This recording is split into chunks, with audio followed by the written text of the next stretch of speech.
Hello and welcome to something that's a little bit unusual for the channel. You could say that moving of chords in the background is not unusual for the channel, but this is Hyperdimension Neptunia, specifically Birth1. This is the PC port of the PS Vita game, of all things. And the reason I'm doing it, despite the fact that it's highly unusual, is because I'm actually having a fair amount of fun with it. For those of you who don't know, Hyperdimension is a JRPG series that doesn't take anything or itself even remotely seriously. Apologies for any background noise, by the way, I don't think you can hear it, but either way, this game does not take itself seriously or anything else seriously. There's also a lot of references, including references to Final Fantasy, including Final Fantasy's little victory jingle. Sometimes Neptunia, Nep, whatever you want to call her, actually hums the jingle when she levels up. Either way, there are some issues with the game. People have reported some cutscene issues revolving around FFD show codecs and stuff, extra codecs. If you don't have extra codecs, it should be fine, but some people have reported issues with that, as well as weird textures. I didn't look into the weird textures. I've had no issues, except for the known issue that the developer's trying to fix of the DLC being broken. Only the free DLC being broken. All of the rest of the DLC functions fine. It's a bit weird. But all the stuff that says purchase required is actually free, so I'm not sure what's going on there, but they're trying to fix it, so they'll get around to it. Anyway, ignore the playtime, because I leave the game idling in the background a lot. You don't need to play quite that long for that. This is the... I'm going to explain a bunch of stuff before we even do anything in the game. This is the world map. This is where all of your travel happens apart from inside of dungeons. The only actual walking around that you do is inside of dungeons. Also, probably not going to do any of the story. Well, maybe I'll go into that place and we'll read some of the dialogue. You don't do any walking around except for in dungeons. It's a dungeon crawly game. That's how it works. Now, there's shares in the top left. I'm not quite sure what those mean, but as far as I understand, it's relative power between the 4 factions. I only have 2 available for visit, but here's the 4 factions, and then others is obviously others. They're their own thing. But that's what that is. All these places are dungeons, and most of the dungeons you unlock via plans, which I'll talk about in a second. And you can also modify these dungeons with plans, but some of them, of course, are story dungeons. Plans, which are right here, are basically ways to... I was screwing around with that, and extra hard monsters, if you're curious. They're ways to modify the game, so this was a feature that was in the game originally, as the developer actually says right here. If your level is way higher than the enemy, your symbol attacks will make them disappear. I'll explain symbol attacks in a bit. But no one noticed it, so he moved it to a plan, or they moved it to a plan, so people would actually notice that. There's also item change, add enemies, add dungeon for non-story dungeons, obviously, etc., etc. All of these require items that you have to gather, and then you can unlock it, and they give you stuff, like this one gives you an eject button if I get one more Dugu Man jelly. Also weapons, ornaments, outfits, if you feel like outfits, and accessories. You can accessorize a lot, by the way, if you care that much. I don't know if these actually give you any stats. I only have 1 accessory, and it doesn't seem to give stats, but whatever, maybe it does, I don't know. The other thing... Actually, we're gonna go ahead straight into the combat explanation. The combat in this game is turn-based, but it uses a system similar to the Tales of series, whereby you have 3 commands that you can use to attack, plus your finishers, which trigger if you have a DX gauge, etc., etc. You have 3 buttons that you can use to attack. Rush is your multiple hit strikes. They increase the hit counter to give you better multipliers and stuff. Power is generally a single or a few hits with a high power rating, so more damage. But these do generally not great guard damage. Not amazing, but these do basically. The rush do basically no guard damage, power is kind of split, and then break is guard damage almost entirely. Guard damage acts as an armor. This will all make more sense when we actually get into the fight. Guard damage acts as armor, basically. If they have guard, and you haven't broken their guard, they'll take reduced HP damage, etc., etc. Then you have EX finishers, which I actually have a new one apparently. Jumping Arts, Dual Arts, we'll slap that one on there for now. You can modify these, they cost CP, you can see the CP count there, and as you level up you'll increase the max CP that you can actually have for skills. You can customize this a number of ways. I have low levels so I don't have a super high amount of customization options. Who is it? She has a lot, yeah.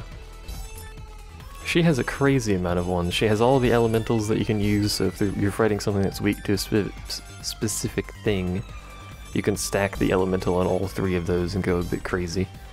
SP skills are your standard JRPG skills. Use them, they do things. Raise intelligence, heal. Special skills. EXE drive we have none of, but those are basically overdrives. You fill up the EXE drive gauge down there, and then you expend that, or spend that, or expel that, or however many different iterations of that phrase you want to use, in order to basically use a super powerful kind of finisher move style thing. The other battle systems are partners, which, depending on how much partners like each other, they will give each other skills. So in this case, they have a 2-heart, so they can use 2-heart skills. Like poison immunity, gained EXP plus, shorten weight, etc., demon summon. Same here, they have 3 hearts, so they can use 3-heart skills, like reduced SP and ignore enemy traits. These guys have 0 hearts because they hate everybody. They are also DLC characters, so there's not really a whole lot I can do about them hating everyone. I think they're meant that by default. Maybe you can raise them, I don't know. But there's all your Lily ranks, that's just how much they like each other. You can also customize the positioning of your 3 units in battle. You can put them anywhere on your half of the grid. Obviously you can't put them on the enemy half, that would be silly. So you can customize those. Actually, yeah, I generally like to just stack people up front, but if you're being really defensive, you can put them in the back so you have a turn to buff yourself before the enemy can possibly get to you. They might still get to you, I don't know. Other than that, there's quests. These are just kind of filler things. You can do these more or less indefinitely if you so desire. Just go fight enemies. It's just a thing you do more or less on your own time. So I pick up all of those to do that. There is of course equipment. It's a JRPG. There's equipment. You can customize equipment. That covers it for that. So let's go ahead. Let's head into Avenir's storage number 3. We can use that as story explanation and stuff like that. There might be some spoilers here, just a bit of a heads up. If you don't want spoilers, you can go ahead and skip ahead a little bit. Nep and family have arrived to a closed factory for Avenir's work. This game is partially English voice acted if you understand Japanese or like the Japanese voices better, which a lot of people do. I don't really care. If you like the Japanese voices better or understand Japanese, a lot more of the actual dialogue seems to be voice acted in Japanese. It could just be me, but there seems to be a whole lot more going on in the Japanese voice acting. So bear that in mind. There's probably a reason for that, possibly space on PS Vita or possibly costs. Having everything dual voice acted is a lot more expensive than just partially voice acting the English stuff. You're happy as usual. But anyway, the world we're in, this game has a lot of puns, by the way, and references, and it doesn't have a fourth wall, so don't worry about that. This game is called Game Industry. This is the backstory. This world is called Game Industry. Not the game, you know what I mean. And there's a perpetual war called the Console War that is raging between 4 CPUs. The 4 CPUs being basically the 4 sections, the 4 regions. They're basically the god of the region. Hey, when you don't have your memory, you can do whatever you want. Now, conveniently, Neptune mentioned she doesn't have her memory. She actually lost in the Console War and plummeted back down to Earth and speared into the ground, and then one of the other party members found her. So she's wandering around trying to get her memory back, but the person on the right, who is, you know, wearing interesting clothing to say the least, the person on the right is another CPU, but Neptune does not actually know that. She doesn't have memory. We fought her, but Neptune doesn't know what she looks like when she's not in her superpowered kill everything form.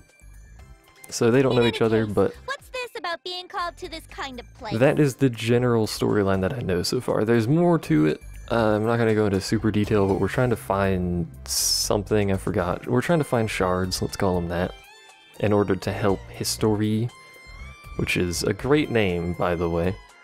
It's been a while, And then folks. History's trying to help I'd like to Neptune have or work something, done I don't again know. from you. Hiya there. It's a You complex must work system. a lot.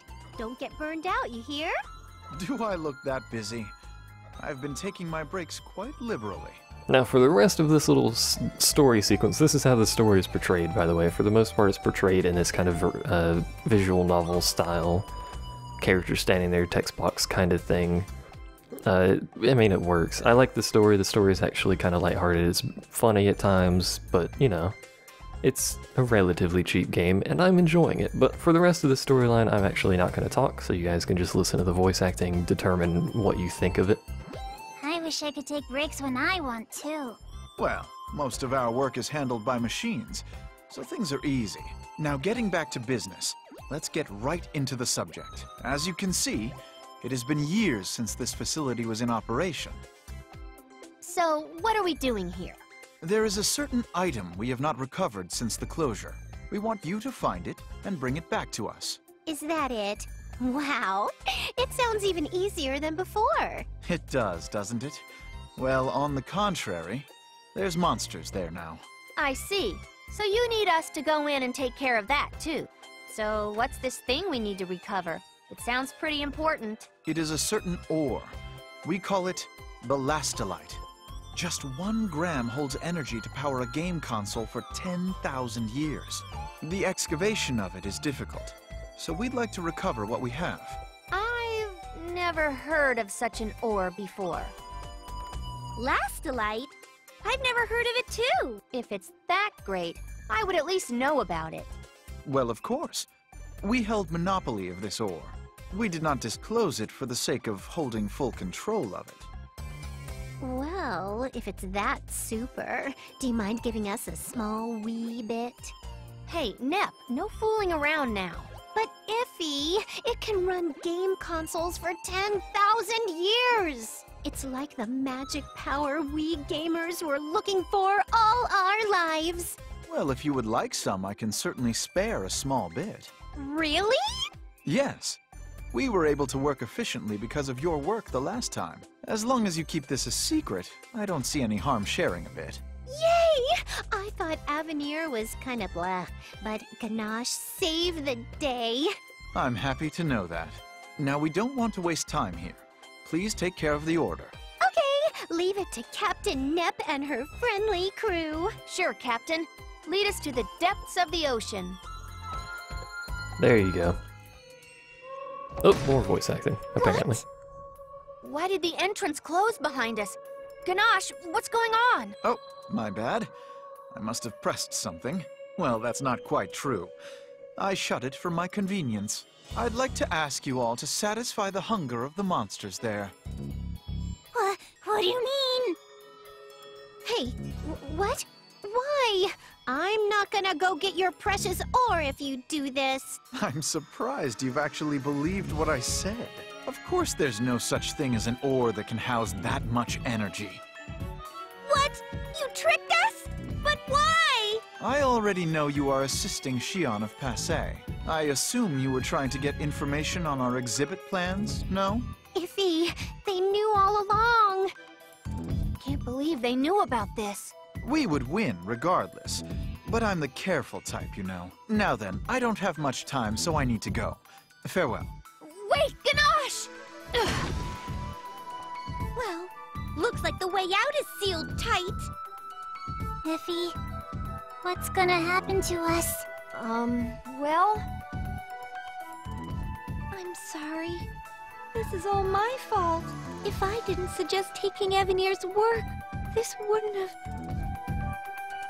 Oh, come on, gals. What's the matter? This isn't like us. It's not like we can't get out. Let's just try to look for another way. Neptune. Nep is right. This is a large area, so there has to be a way out. I'm not one to become monster food. Let's go. There's windows right there. Could we just climb out the windows? I mean, like, look, there they are. Right there. The glorious. So, this is the dungeon map. Or whatever you want to call this. This is where you wander about. Those things right there, in this case it's very tiny, but that thing in the middle of the screen there is a symbol. I've never seen her have an idle animation other than just this. She kind of knelt down there, I don't know why. Those little things are called symbols. When you're on this world map here, you can ambush those symbols by attacking them with your sword. It's a very precise movement, and it has to be in front of you. The hitbox is fairly lenient in terms of how long it actually stays. So even when she's pulling her sword back up, the hitbox is still there. But it's a fairly short range hitbox, and it does not reach to the sides, obviously. And if you get hit in the middle of that, or you fail the symbol attack, as it's called, then you get hit by an ambush, where all of the enemies go before you. But if you succeed in your ambush, all of you go before the enemies, as demonstrated thusly. The ambush was a success! Let's get this And this is the battle map. There's a There's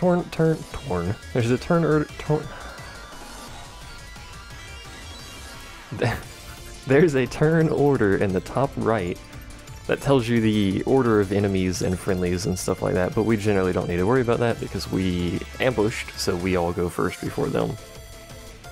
You can move during your turn anywhere inside of this little blue circle. In order to flee, you have to hit the edge of the, whatever this is. Edge of the arena, I guess, as you call it. Not the edge of the blue thing, the arena has its own edge that you can't see. And that'll give you a chance to escape. But you can move anywhere in this blue circle. The blue square, or whatever other shape it happens to be, in some cases weapons have different shapes and sizes, and etc, etc. Bigger weapons have a bigger area, generally. The little square in front of you is your attack range. You want to get as many enemies as you can in a single square. It's usually just 2 enemies, but you need to get as many enemies as you can inside of this attack area. And then you attack. And here's where the kind of Tales of, if you will, system works. So we can rapid rush, we can power attack, and then we can break. And stuff like that happens. And her weapon is a bit larger. So we should, if I can actually position this correctly, there we go, get all 3 of those enemies in there. The animation quality in this game is actually quite good, by the way.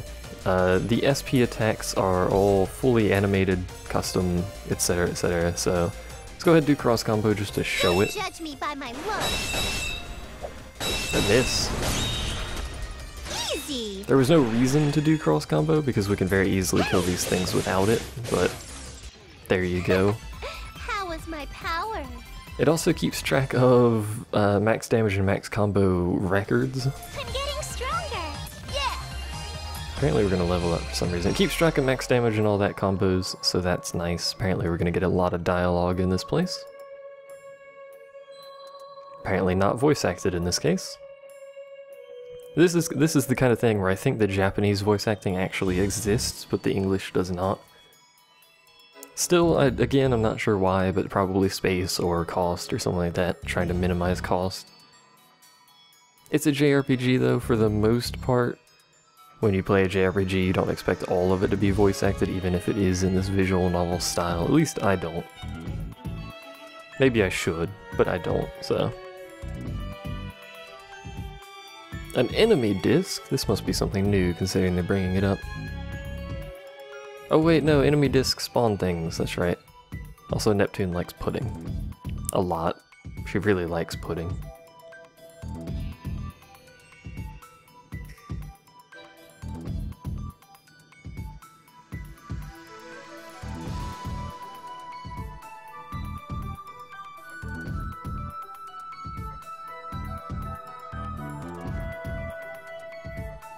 I don't think a pool full of pudding is a good idea.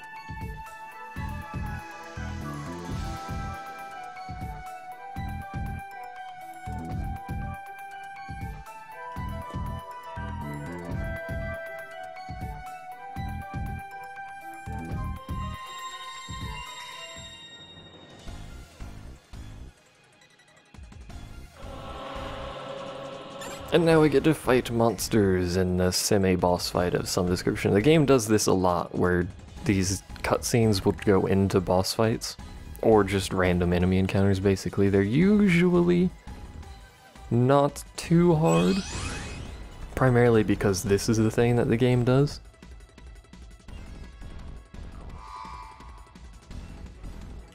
Every CPU in the game has the ability to transform like this. It increases all of their stats by quite a bit. Okay, I'm gonna go. Now you might notice we have someone else who's transformed. This is actually a DLC character. I have a couple DLC characters. All of them have this ability. At least all of them so far have this ability. I don't know if straight up all of them have it, but Noir is a CPU, but because she's trying to hide her identity from Neptune currently, she will not and cannot transform. Which is kind of disappointing. We can't do EXE finishers because we don't have an EXE gauge, by the way. If you're curious why that's not popping up, or if you're curious what the EXE gauge is.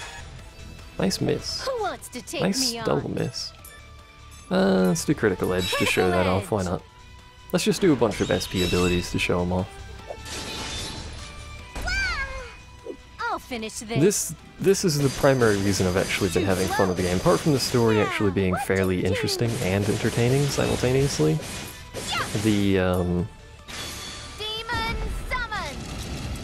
there's an assist, by the way. That was also an EX finisher. The combat's actually fairly fun. It's not necessarily super strategic, although I imagine at later levels, at later points in the game, optional bosses maybe, it can get pretty interesting fairly rapidly. But I don't know, so. Who wants to take me on? Also, I prefer if you stop hitting her. She's probably gonna die before I get a finisher on there. Oh well, can we hit all three of you? We can. Joyous day. We don't have 2 EX bars though, so we can't use her tricolor sadly. So we'll just do that. Which has a chance of paralyzing, which if you played the JRPG you know what paralysis does. And also that it's not pronounced paralysis, but I say it like that for giggles anyway. An obvious result. There are a number of status ailments. There's paralysis, poison, heal is basically regen, skill lock. There's also virus, which I think afflicts enemies and you. I'm not sure. Virus greatly increases enemy stats. It's basically like they transformed, just like Neptune did there. But it also has a chance, at least what the game says, it has a chance to inflict virus on other nearby enemies, probably every turn. I don't imagine that is true on like the overview, the dungeon map, or whatever you want to call it. It's just true in the battle map, but I don't know.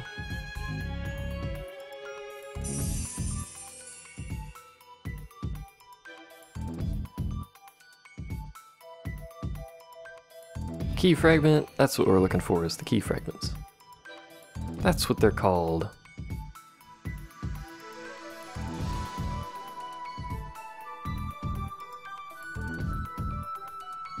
Revive Histy and save the world, otherwise known as History.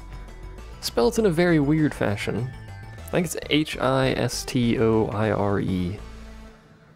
Then again, game industry is also spelt weird. I think it's G-A-M-I-N-D-U-S-T-R-I is how it's spelt in this game. However, Console Wars is spelt exactly like Console Wars, so they got that covered, don't worry about that.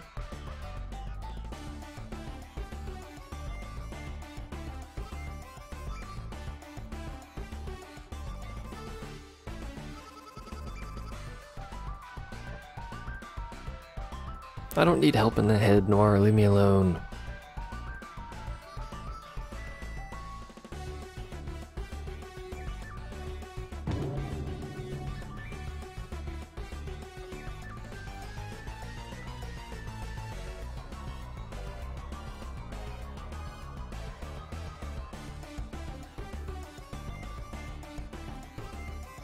I was wondering how long that was gonna go before Noir actually responded to that. We'll probably do... good lord. We'll probably do maybe 1 or 2 more battles after this little bit of dialogue here, depending on how long this actually is. It's a JRPG in visual novel style, so there's a whole lot of this going on. If you don't like this, particularly if you don't like reading text, you should probably stay away from this game, but then if you don't like that, you probably don't like JRPGs. You should probably stay away from the game anyway, to be honest.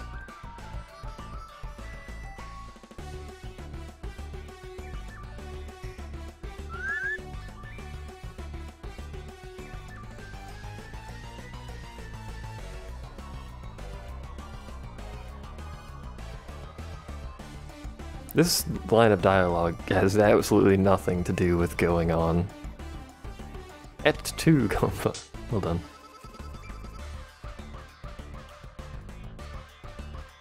Borkin. She borked the disc.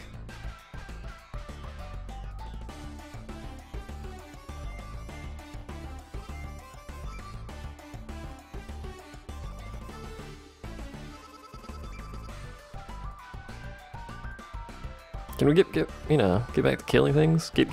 Nep. Everyone has cutesy names, if you haven't actually caught on to that yet. There's gather points, by the way, I've mentioned that, but there's also a couple other things. We can do this, which makes a terrible sound. But every dungeon has a single hidden item. As far as I'm aware, a single hidden item. And when you change the items, it gets another hidden item. And doing this will theoretically detect that item. And that was a fail. Good job, me. Also, apologies for the frame rate. I don't know what's going on with the frame rate. It does this when I record the game. It's alright, though. She has an attack that we can show. Why not? Punch that thing to death. Yeah, punch that thing to death. Why not? That probably killed it. It just straight up killed it, yeah. Alright. I don't know what's going on with the frame rate. It does this when I record. There's not really a whole lot I can do about it, but you can still see the flashy effects. It's alright. I meant to hit the other guy, but I actually missed. It's alright, I guess. Although that guy's at full health still, apparently. Now, what to do? Not anymore, though. Sorry. There we go. I like the combat in this game. It's a bit flashy. Probably looks a little bit confusing when you're just watching me, because I push the buttons a bit rapidly. Also, if something hits you in the back, oops, it counts as an ambush as well. Not just failing the surprise attack. If they hit you in the back, it's a failure. Excuse me, sir. Before we end this, which we will be ending it soon, these guys stop chasing me, there are challenging, or what is it, dangerous, risky, and something else. There's 3 categories of enemies beyond the normal enemies. The red dots on the minimap are normal enemies. These kind of orange dots, the little arc in front of them to show which way they're facing, those are challenging and above enemies. I think it's challenging, no, dangerous, challenging, risky?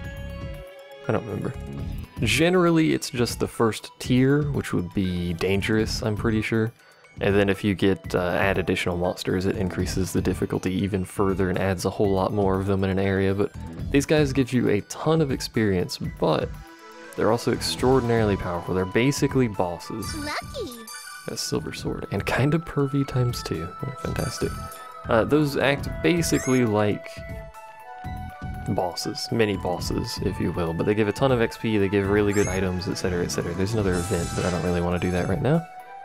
I can't show the other thing, but I'll go ahead and explain it. Those items that I got, like kind of pervy times 2, go into discs. These are basically customizable items that you can equip to people. I currently only have one because I don't have very good traits, I think they are, that you can burn to the disc, or the diskette, or the floppy, or no, I think that's the diskette. Disc, diskette, DVD probably, I don't know. Either way, you can customize these by burning traits onto them, and they'll give you certain things. Like I have one here that gives you battle HP heal level 1, which heals you a certain amount of health at the end of every battle, which is really nice. Also Dragon Defense, which is more or less worthless though. But you can customize a ton of things. Let me see if they show up in items real quick. They do.